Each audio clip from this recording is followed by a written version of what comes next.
Je me souviens de toute ma vie. Bonjour bien-aimés dans le Seigneur, nous revenons encore auprès de vous pour partager ce que le Seigneur nous a enseigné. Et c'est une joie vraiment, c'est un honneur pour nous de venir auprès de vous pour être autour de la parole de Dieu. Nous allons rendre grâce à Dieu pour ce moment qu'il nous donne. Tendre Père, nous voulons te bénir pour cette opportunité. Bénis ma sœur, bénis mon frère qui sera devant son écran, Seigneur, pour voir cette méditation. Nous voulons vraiment être au bénéfice de tout ce que tu veux nous apporter. Au nom de Jésus. Amen. Voilà, bien-aimés, nous allons continuer notre méditation que nous avons fait le mercredi. Toujours dans le texte de Michée, chapitre 7, au verset 8. Nous allons relire ce verset.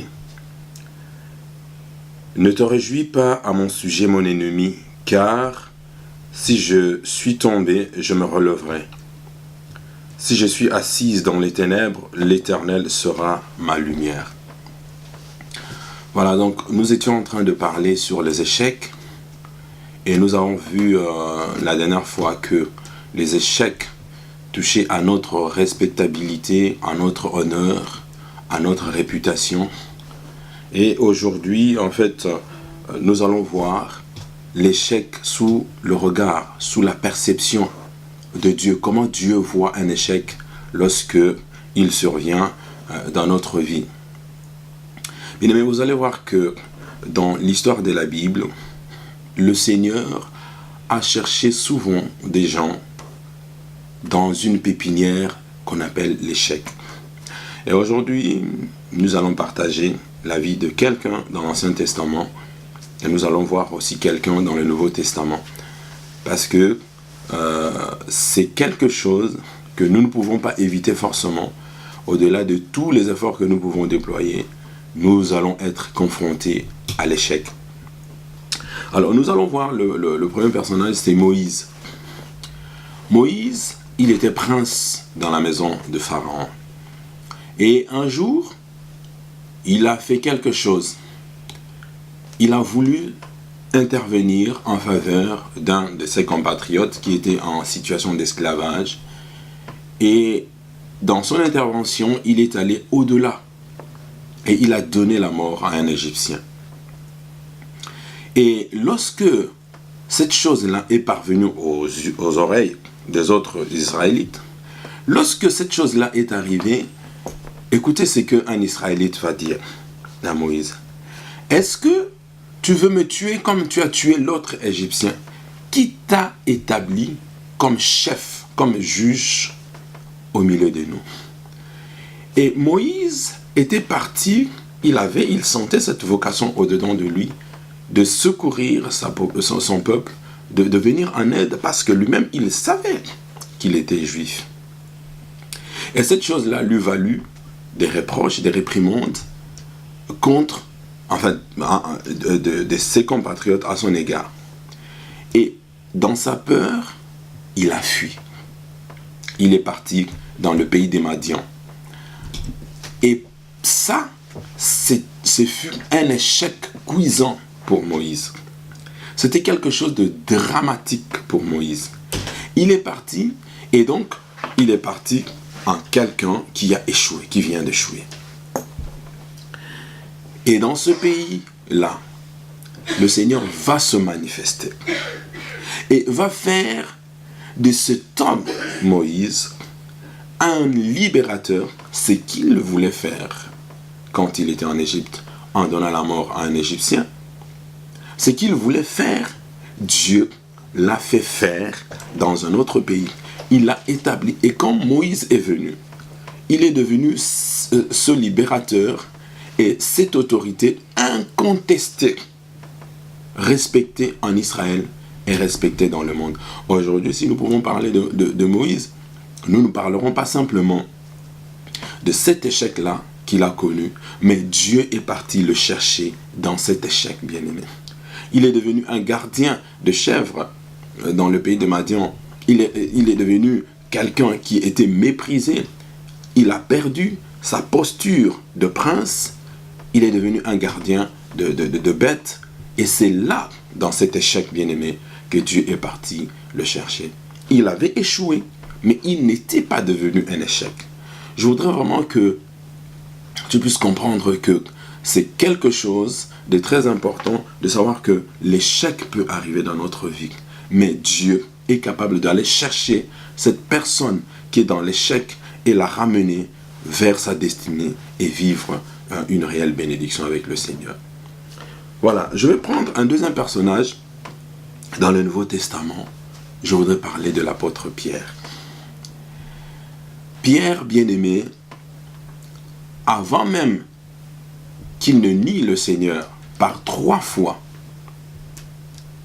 le Seigneur a dit, Pierre, j'ai prié pour toi, pour que, quand tu vas défaillir, pour que tu ne perdes pas la foi, parce qu'il savait que Pierre allait tomber. Dieu, Jésus est Dieu, il est omniscient, omnipotent, omniprésent. Bon, là, il a utilisé cette capacité de l'omniscience.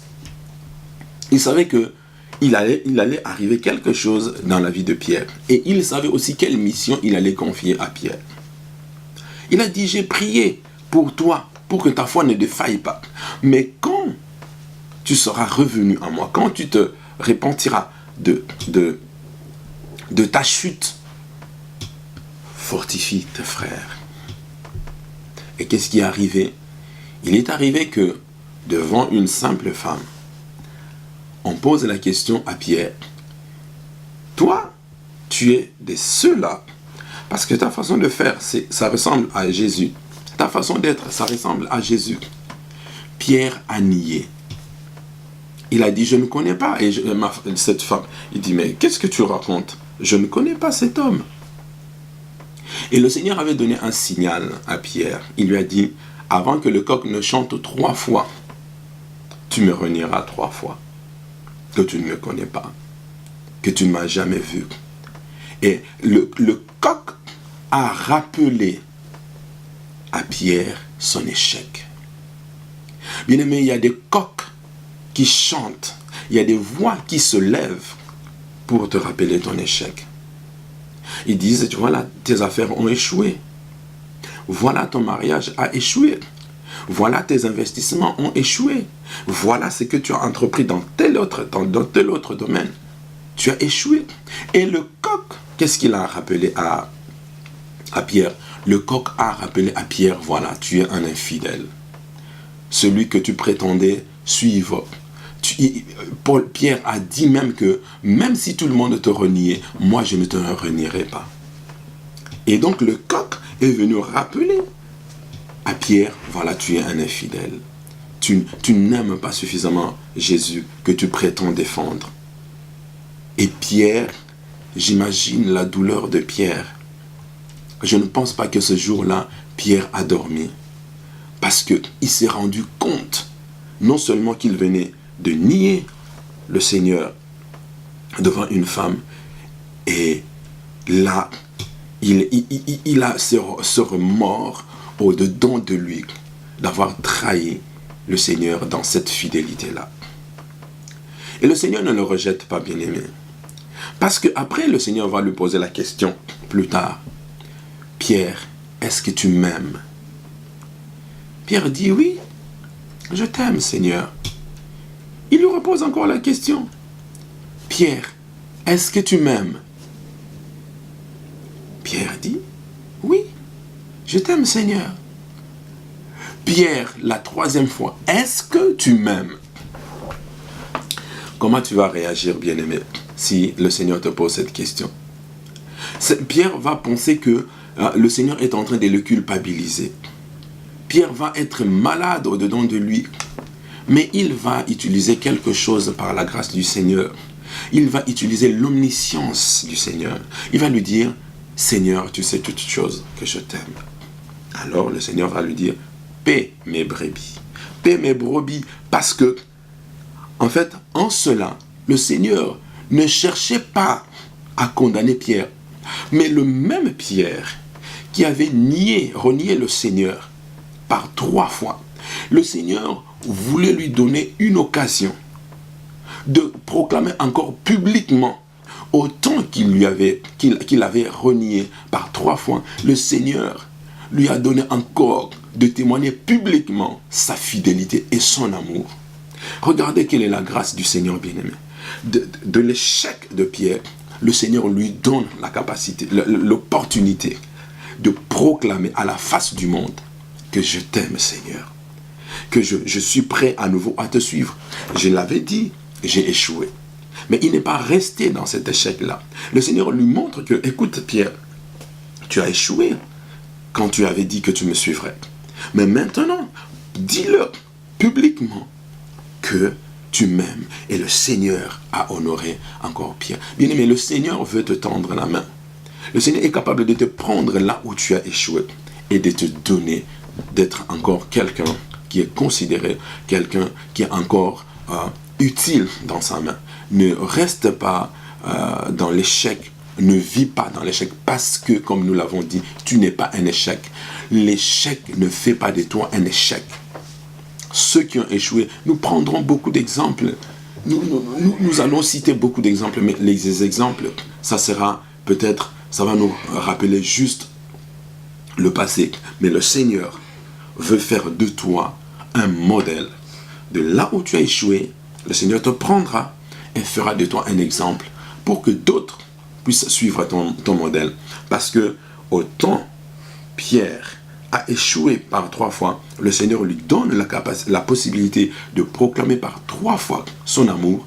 Et il dit à Pierre, toi tu vas fortifier tes frères, tu vas fortifier tes sœurs. Bien-aimé, ma sœur, mon frère, tu seras celle ou celui qui fortifiera les bien-aimés d'autres qui seront dans une posture d'échec et que le Seigneur mettra sur ton chemin pour que tu puisses servir de modèle et les aider à grandir, à s'accrocher encore avec le Seigneur, parce que personne ne sera rejeté si nous nous répentons effectivement et si nous savons que nous avons désobéi au Seigneur en observant, en restant encore, en nous remettant en cause, en acceptant que nous avons eu tort.